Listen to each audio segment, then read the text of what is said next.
दोस्तों ये है जापान का ताइयो नो तमागो यानी कि मियाजाकी का आम। और आज भारत में भी हम इसकी खेती बहुत ही आसानी से कर सकते हैं।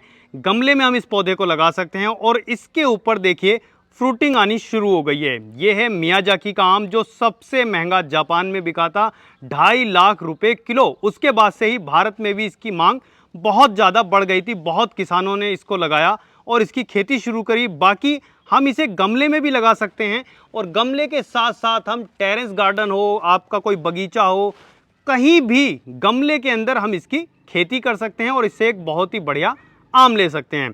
दोस्तों ये देखिए इसकी जो हाइट है वो है लगभग 2.5 फीट के करीब की और 2.5 फीट के पेड़ के ऊपर ही आम आ रहा है। आम का आप शेप देख सकते हैं, पास से मैं आपको दिखाना चाहूँगा। इस पे धीरे धीरे अभी कलर बन रहा है, अभी ये पका नहीं है, कच्चा आम है बिल्कुल।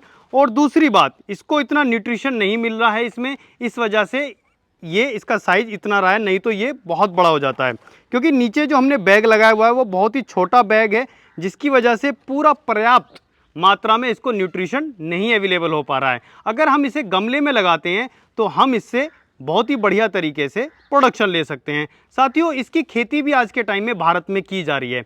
तो आपका स्वागत है रविजोन नर्सरी वाला में। आज मैं आपको बताऊंगा हम डॉर्फ वैरायटीज यानी कि मियाजाकी या ताइयो नो तमागो की खेती करके कैसे मुनाफा कमा सकते हैं, इसकी क्या टिप्स हैं, क्या ट्रिक्स हैं, कैसे प्रूनिंग करनी है, कैसे प्लांटेशन करना है, कैसे वाटरिंग करना है, कैसे फर्टिगेशन करना है, सब कुछ आज मैं आपको क्लियर करूंगा इस वीडियो के अंदर। आप वीडियो को लाइक जरूर कर लें और लास्ट तक वीडियो में बने रहें।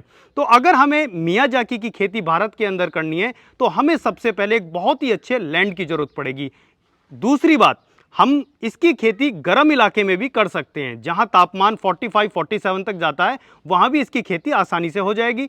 तो साथियों जितना भी वेस्ट यूपी कहें या यूपी, हरियाणा, पंजाब, महाराष्ट्र, एमपी, गुजरात, सभी जगह पे मियाजाकी की खेती हो रही है और ये पेड़ बहुत अच्छे से फल भी दे रहे हैं। तो दोस्तों जब खेती करेंगे तो हम करेंगे इसकी हाई डेंसिटी पे। हाई डेंसिटी का मतलब पौधे से पौधे की दूरी पास पास रहेगी और लाइन से लाइन की दूरी भी पास पास रहेगी। ट्रेडिशनल तरीके से हमें नहीं जाना है, जैसे हम 40 फीट पे लगाते थे दूरी से। ये मान सकते हैं कि गुजरात में तो 5-5 फीट पे भी खेती हो रही है आम की, तो हम इसको लगाएंगे 10 फीट पे, क्योंकि मैंने खुद अपना जो खेत लगाया वो भी 10 बाई 10 पे लगाया हुआ है। तो दोस्तों मियाजाकी का पेड़ हम लगाएं 10 फीट पे और 10 फीट पे लगाने के बाद में हम लाइन से लाइन की दूरी और पेड़ से पेड़ की दूरी 10 फीट रखेंगे। दूसरी चीज, इसका प्लांटेशन का जो सही टाइम है वो बरसात का है। बरसात में आप इसका प्लांटेशन करिए। फरवरी में हमें इसकी कटिंग और प्रूनिंग करनी होती है। तो हमें लेना है 1 साल का पेड़। 1 साल से ज़्यादा बड़ा पेड़ ना लें, 2 साल, 2.5 साल, 3 साल का पेड़ ना लें, क्योंकि आप पैसा भी ज़्यादा देंगे और उसके बाद में फिर आपको ऊपर से कटिंग करानी पड़ेगी। तो 1 साल का पेड़ लगाइए, लगभग 2.5 से 3 फीट तक का आपका पेड़ आ जाएगा 1 साल का, जो कि हमारी नर्सरी में भी अवेलेबल है। आप देख सकते हैं सभी पौधे यहाँ पे रखे हुए हैं। हमारे पास में 2.5 से 3 फीट का पौधा अवेलेबल है, उसकी आप प्लांटेशन कर दीजिए।